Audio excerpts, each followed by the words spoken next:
Nessa terça-feira à noite tem uma reunião extremamente importante do Conselho Deliberativo do clube para apreciar e votar o contrato milionário, quase bilionário, da Betano com o Flamengo. A gente já falou muito sobre esse contrato, mas para a nossa audiência rotativa, um resumo aqui dessa proposta que será votada pelos conselheiros logo mais em uma reunião na Gávea, mas também pessoas poderão participar de maneira online, de maneira híbrida. Vamos lá. Pagamento no valor fixo de 268,5 milhões de reais, e quando eu falo pagamento fixo, ou seja, não tem bonificação por títulos, como costuma ter em alguns acordos com outras empresas. É um pagamento fixo, independentemente se o Flamengo for campeão da Libertadores, do Brasileiro, da Copa do Brasil, o Flamengo vai receber esse valor fixo por ano, que dá em torno de 42 milhões de euros por ano. E eu boto em euro, só para vocês terem noção, isso é praticamente perto do que grandes clubes da Europa estão ganhando com seus patrocinadores master. Tem clube que ganha 50 milhões de euros, e estamos falando do clube de primeira linha da Europa, e o Flamengo vai receber nada mais, nada menos que 42 milhões de euros por ano. E o contrato, você já sabe, terá uma duração de 40 meses, isso é importante, válido de setembro desse ano até dezembro de 2028, é um contrato curto para um patrocínio master. Isso quer dizer que daqui a 40 meses o Flamengo, obviamente, vai fechar um novo acordo ganhando muito mais do que recebe atualmente. Independentemente se a Betano vai continuar, se tiver uma renovação de contrato, é óbvio que o Flamengo vai exigir um valor maior. E com isso, a gente faz uma conta aí que esse valor de patrocínio pode chegar a quase 900 milhões de reais nesses 40 meses, para ser mais exato, 895 milhões de reais, que dá em torno de 140 milhões de euros. Vocês têm noção disso? É por isso que tem muito rival que está morrendo de medo do Flamengo a partir de agora, porque o Flamengo já está muito organizado e agora terá mais dinheiro em caixa. E a Betano, ela vai patrocinar o Flamengo na parte ali que você já sabe, patrocínio master, na parte da frente, na camisa de futebol masculino, tanto de treino quanto de jogo, feminino também, basquete e vôlei. Além disso, a Betano vai fazer ações na Flamengo TV e em mídias digitais do Flamengo nas redes sociais, obviamente. Então, eu não tenho dúvidas que esse patrocínio será aprovado pela grande maioria dos conselheiros. Eu não sei quem será o corajoso a votar contra um patrocínio desse, com todo respeito. Não, assim, obviamente eu não li o contrato todo, mas nada me faz crer que alguém vai ter a coragem de ser contra esse patrocínio master, patrocínio esse que a diretoria fez uma baita negociação, promoveu ali uma concorrência muito grande. Num certo momento a Superbet chegou muito próximo de acertar, mas em cima da hora a Betano acabou fazendo uma proposta maior e o Flamengo escolheu a Betano. E assim, não seria nenhum problema se fosse Betano ou Superbet, mas a Betano é uma empresa super conceituada, conhecida mundialmente, e por mais que tenha novas atualizações envolvendo casa de apostas aqui no futebol brasileiro, a Betano não vai ser afetada, digamos assim, porque tem um nome internacional. Vamos agora para uma das informações principais desse vídeo, a lista de Carlo Ancelotti, a pré-lista. Vários jogadores estão nessa pré-lista e nós apuramos jogadores do Flamengo que estão nessa pré-lista. Inicialmente a gente trouxe mais cedo nas outras redes sociais o nome do Samuel Lino, e não é a primeira vez que ele está numa pré-lista da seleção brasileira, mas por ser um jogador do Flamengo, eu me sinto, entre aspas, na obrigação de noticiar, e noticiamos. Além disso, Léo Pereira, informação que primeiro trouxe o Coluna do Fla, e nós apuramos e está confirmado. Léo Ortiz, Alexandro, ou seja, são esses quatro: Léo Pereira, Léo Ortiz, Alexandro e Samuel Lino. Eu particularmente acho que Léo Pereira deveria ser convocado sim para a seleção brasileira e não estar apenas na pré-lista. Ah, Vene, que isso? Sim, já falei e volto a repetir. O Léo Pereira, que para muitos é o patinho feio do setor defensivo do Flamengo, para mim é titular absoluto e vem jogando muita bola. Está vivendo o seu melhor momento na carreira, dentro e fora de campo. Quando eu falo dentro e fora de campo, porque fora de campo ele atingiu uma maturidade que antes eu não conseguia ver no Léo Pereira, em todos os sentidos. inclusive no processo de se cuidar, aquele treinamento invisível que a gente gosta de dizer fora do clube, o Léo Pereira vem fazendo muito bem. E não é à toa que ele performa muito bem. Inclusive, a parte física do Léo Pereira, embora ele seja privilegiado, mas por conta do trabalho dele, que ele vem se cuidando fora do clube, ele está conseguindo tirar mais vantagem ainda. Tanto é que ele é pouco poupado, assim como o Léo Ortiz também, que é um baita jogador, mas isso aí não é segredo para ninguém. Eu só acho que o Léo Pereira, ele não é valorizado da maneira que deveria por muitos torcedores do Flamengo nas redes sociais. É o mesmo caso do Gonzalo Plata no setor ofensivo, mas vamos focar aqui nesses jogadores que estão na pré-lista. Alexandro não é nenhum absurdo, porque titular mesmo, joga muita bola. Samuel Lino joga muita bola.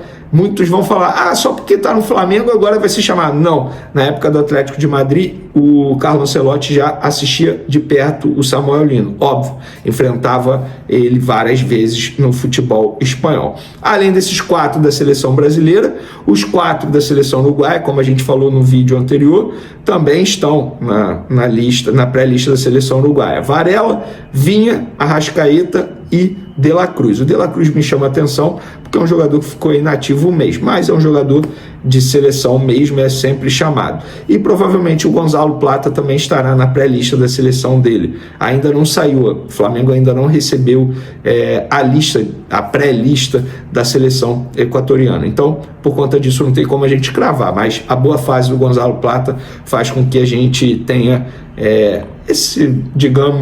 essa pré-informação, porque dificilmente ele não será convocado. Ele foi convocado mesmo quando estava lesionado, vocês vão se recordar, num passado recente. Mas é isso, ou seja, 4 da seleção brasileira, 4 da seleção uruguaia, ainda tem o Gonzalo Plata. 9, o Pulgar, seleção chilena, está machucado, obviamente, mas se ele tivesse à disposição, 10. Ainda tem outros jogadores, o Danilo, por exemplo, é um jogador que é sempre chamado para a seleção brasileira. O Pedro também é um jogador que se candidata para ser chamado para a seleção brasileira. O Flamengo tem um elenco de seleção. E é isso. Gente, o último jogo contra o Internacional mostrou o meio de campo formado por Jorginho, Saúl e Arrascaeta. Me desculpe a palavra, é sacanagem, obviamente no lado positivo da palavra. É um meio de campo absurdo. Inclusive seria o meu meio de campo para o jogo dessa quarta-feira contra o Internacional. Do Flamengo para a seleção brasileira. Vamos ver quantos ele vai convocar nessa convocação. Lembrando que o Vinícius Júnior, né, não vai ser convocado, porque ele vai ser poupado do jogo lá na Bolívia e aqui no Brasil ele estaria suspenso, então vai abrir uma vaga ali na ponta esquerda. Quem sabe a gente pode ver o Samuel Lino sendo convocado pela primeira vez para a seleção. Vamos esperar para ver como é que vai ficar essa situação. Bom, vamos mudar o assunto, falar agora sobre o Léo Ortiz, porque no mês passado o Flamengo recusou uma proposta de 100 milhões de reais do Red Bull Leipzig, da Alemanha, pelo zagueiro Léo Ortiz. E dentro do Flamengo, a situação é basicamente a seguinte: o Léo Ortiz ele só sai do Flamengo se chegar uma proposta considerada irrecusável. E hoje eu falava justamente sobre isso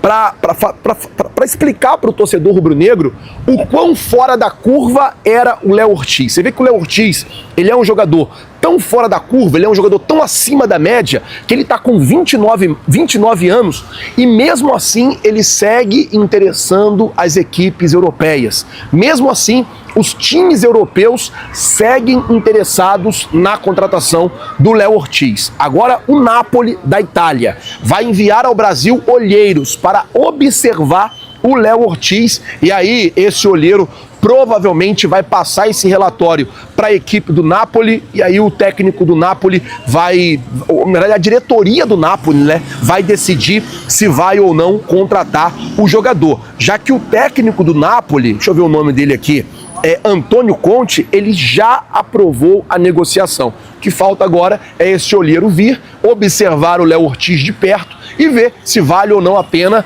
a equipe italiana enviar ao Flamengo essa proposta. Lembrando, dentro do Flamengo a decisão sobre a venda de Léo Ortiz está tomada. O jogador só sai do Flamengo se for uma proposta irrecusável. E o que facilita muito o Léo Ortiz, ou o que atrai muito olhares de equipes europeias pelo Léo Ortiz, é o fato do jogador ter passaporte europeu. Isso facilitaria porque ele não tomaria uma vaga de estrangeiro, como ele tem passaporte europeu, tem dupla cidadania, ele não ocuparia essa vaga que na Europa tem limites de estrangeiro, então ele não ocuparia essa vaga. Esperar para ver o que vai acontecer dentro do Flamengo. A decisão sobre a vinda do jogador já está tomada desde quando chegou a primeira proposta do Red Bull Leipzig. Era só vende se for uma proposta irrecusável ou o valor da multa do jogador, que pode fazer o Léo Ortiz ser aí uma grande venda. Vale lembrar que o Flamengo está no mercado também procurando a contratação de algum zagueiro. O Flamengo está tentando aí contratar algum jogador ali para a posição de zagueiro. Bom, o Flamengo ainda agora foi treinar, fazer o último treino visando o jogo de amanhã. Amanhã o Flamengo vai enfrentar o Internacional aqui em Porto Alegre. E assim, gente, a torcida do Inter está toda mobilizada para esse jogo, não se fala em outra coisa aqui na cidade de Porto Alegre.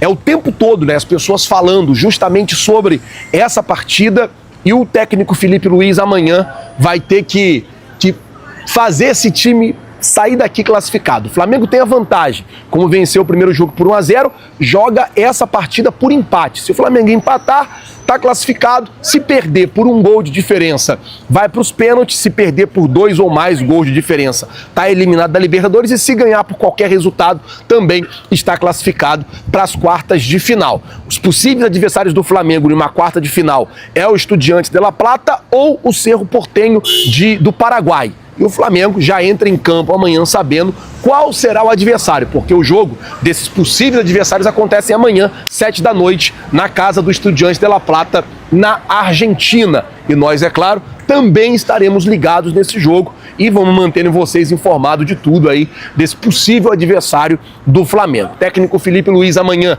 deve ter todos os jogadores à disposição, exceto o Eric Pulgar, que está entregue ao departamento médico no Rio de Janeiro. Ontem o Emerson Royal treinou normalmente e hoje saiu daqui junto com a delegação do Flamengo para poder treinar. O Flamengo está usando as estruturas do Grêmio para realizar os treinamentos aqui em Porto Alegre e, cara, é isso, é focar no jogo de amanhã, é jogar a partida de amanhã, é fazer o máximo que precisa ser feito amanhã. É ganhar esse jogo e ir para as quartas de final. E aí ajusta o que precisa ajustar e vamos embora continuando, porque o foco do Flamengo nessa temporada tem que ser o Campeonato Brasileiro e também... o torcedor do Inter passou aqui e gritou Inter. O Campeonato Brasileiro e também a Libertadores, já que nenhum clube no Brasil é tetracampeão e o Flamengo tem chance de se tornar tetracampeão da Libertadores. Com isso, o Flamengo tem que correr atrás de vencer esse jogo e sair daqui de Porto Alegre amanhã classificado, tá certo? O Flamengo intensifica as conversas para reforçar o meio-campo após a saída de Gerson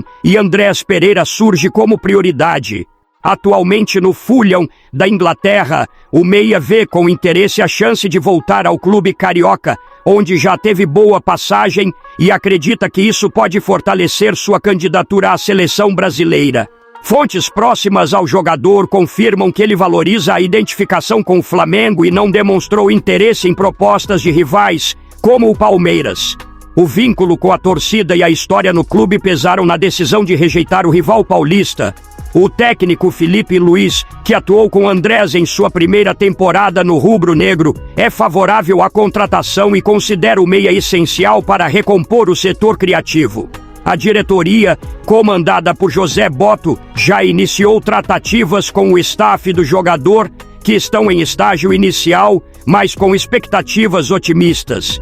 Aos 28 anos e com experiência internacional, Andrés Pereira aparece como uma das opções mais sólidas do Flamengo para reforçar o meio-campo nesta janela de transferências.